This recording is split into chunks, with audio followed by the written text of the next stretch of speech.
What's going on, guys? Welcome back to the channel. So in this video, of course, we're back in the shop. We're going to be talking about my 1979 Cherokee. It's actually a Cherokee S. I've been calling it a Cherokee Chief, but it's actually a Cherokee S. It actually came with the narrow track axles. I ended up swapping in some wide track axles that were spring over.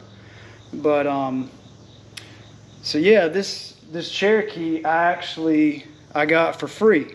There was a lady, super nice lady, that she lived one block away from where I work.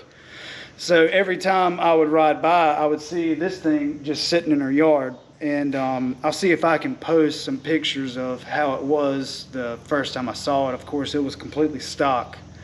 I've been meaning to make videos on this, but I've just been chipping away at it so hard, I just didn't even want to put it on camera just because it was so rusty and aggravating. But so I kept riding by this this Jeep in this lady's yard, and I was eating breakfast one day and I started talking with the lady. I was telling her that, you know, I like to do stuff in my shop, this, that, and the other. And she kept telling me that, you know, she had this Jeep in her yard. And I was like, yeah, I've seen it. And she started telling me how much of a classic it was. And it only had like 80,000 miles on it. And I was like, you know, that sounds absolutely, you know, perfect. But I just don't need it. And so we went back and forth a couple of months on price and this, that, and other. And I finally told her, I was like, look, I'll come get this thing out of your yard if you let me have it. And so with some sweet talking, this, that, and other, she gave it to me. You know, with the promise that I would fix it up and take her on a ride in it. So I couldn't say no. So I ended up, you know, winching it on the trailer with the Comanche, and me and my dad picked it up, and I brought it back here and I pressure washed it, and then I started, you know, assessing the damage. And I'll post some pictures in the video exactly how bad the rust was. I'm still new to editing, so, you know, don't go too hard on me if I can't figure out how to place the pictures in just right. But so what I've done so far, I'll kind of give you a closer look. So what I've done so far, obviously, you know, I did the spring over, I'm sorry.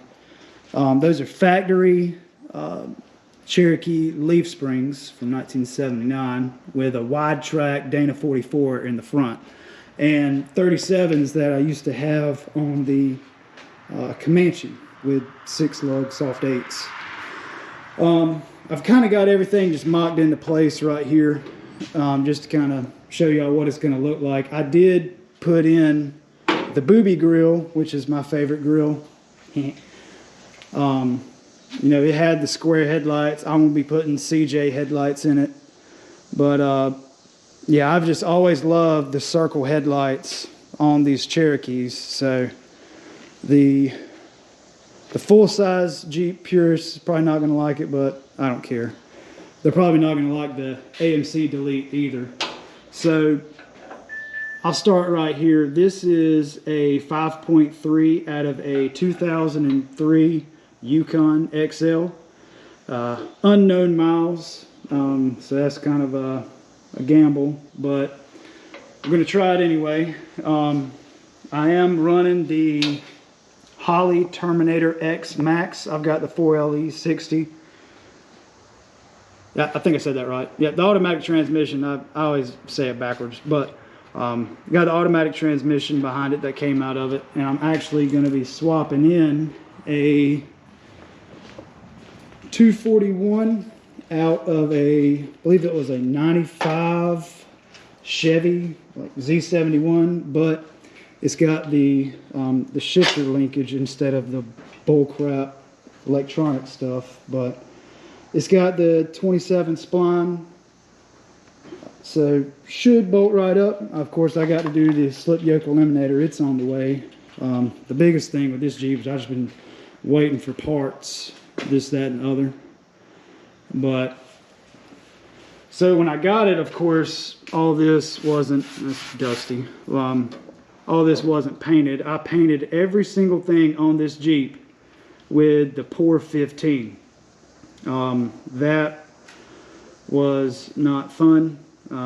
So obviously before I put this motor in, I painted everything with Pour 15, and then I painted it like a semi-gloss black because Pour 15 it's not UV protectant.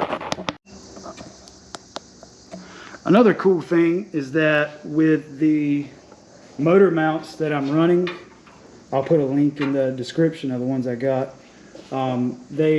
You can run the stock exhaust manifold, so that's pretty cool. So I don't have to get some high performance mid-flow headers, just the ones that came with it. It's got plenty of clearance down there. I don't have the motor running yet. Of course, I got to put the battery in it and everything. I'm actually going to be deleting all the boxes that were here. I'm going to be running a vintage air inside of the cab to kind of save some space. But yeah, I'm super excited about this project. I'm hoping that I won't let the lady down that gave me the Jeep. So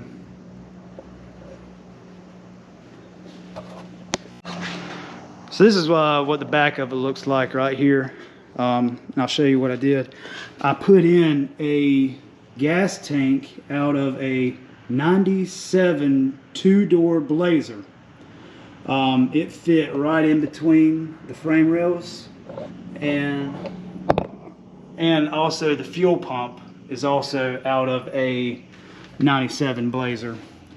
When I got the Jeep, all of this was completely near about gone. It was so rusted and so terrible, I didn't even know if I could do it. But I cut the rust out little by little. I'll post some pictures, hopefully somewhere right in here, of how bad it was. I ended up getting the floorboards from BJ's Off-Road. They basically welded right in. You couldn't ask for any easier. I did, whenever I cut all this out, everywhere I cut, I painted everything with Steel-It, so that way I could prevent the rust, from underneath, where I couldn't eventually, put this truck bed liner. I actually just did this today, but all this back here was rusted. All this right here was gone, and somebody had actually, the previous owner, not the lady that gave it to me, well, I'm not really sure exactly, but somebody had put fiberglass all right here. So when I was first going around, like looking at it, I took a screwdriver and I was, tapping around, and I was like, holy crap, this thing, doesn't have any rust in it. So then when I pulled the vinyl flooring out, I saw fiberglass. So that's definitely not cool. But this may not be the greatest right here. I mean, because you can obviously see where I welded, but I put down some seam sealer. I've used 2 things of seam sealer. I pretty much caked it on and did multiple layers of that to make sure that no exhaust fumes or anything weird comes in. But yeah. So another super aggravating thing about this Jeep was that all this was completely rusted. And I may not have done this the right way, but I feel like it's one step better than self-tapping a road sign down would have been. But all this was completely rotted. I'll put some pictures in of how it was. So obviously, I had a section right here that was completely rusted, where you can actually see the gas tank.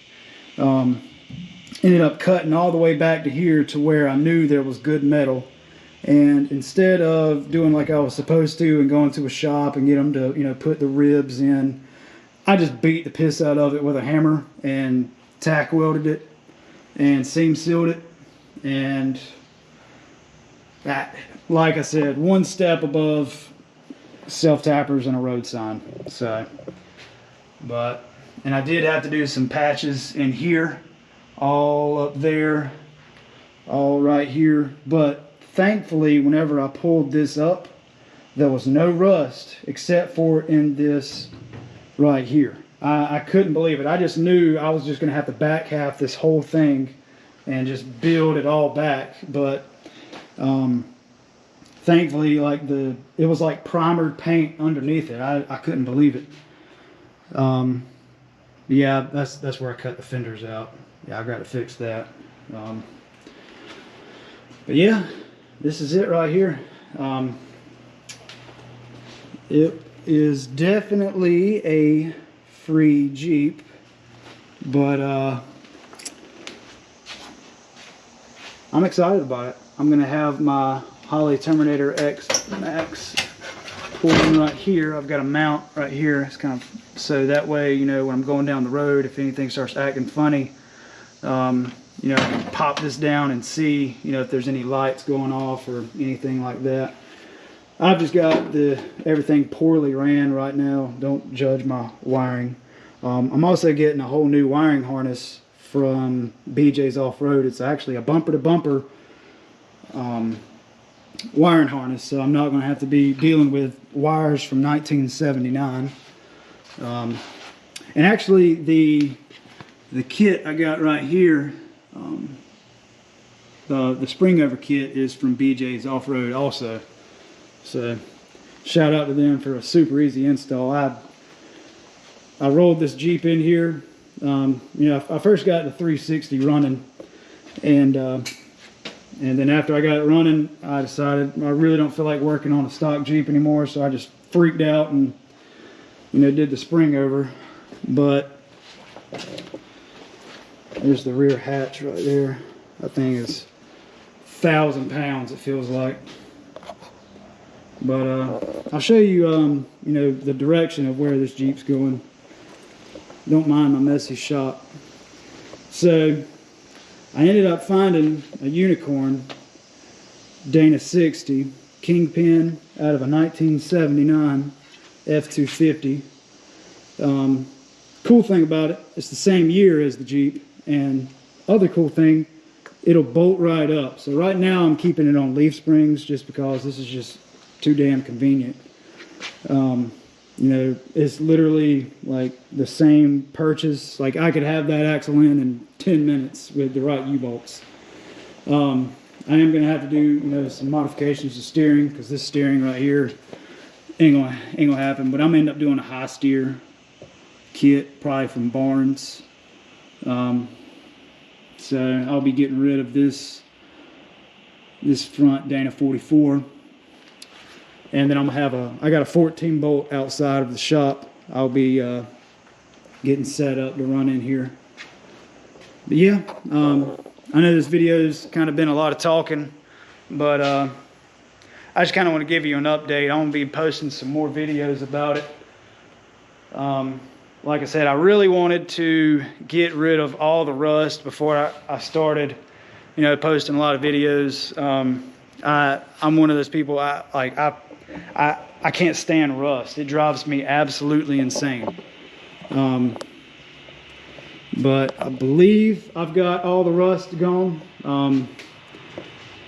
You know, it does have some rust like in the doors and stuff like that, like on the door panels and mess, but I mean, the frame is in great condition. I did, you know, I took a grinder all the way down and poured 15 the whole frame, and then, you know, painted it with some black rust. All right, guys, that's going to wrap up this video right here. You know, if you got any questions about it, or if you got any advice, you know, seriously, anything. I've never done an LS swap before. I swore I would never do one. So I'm definitely learning a lot, learning trial by error. But yeah, if you got any comments or anything like that, or something you'd like to see, or anything like that, you know, please comment. But anyway, guys, I appreciate it.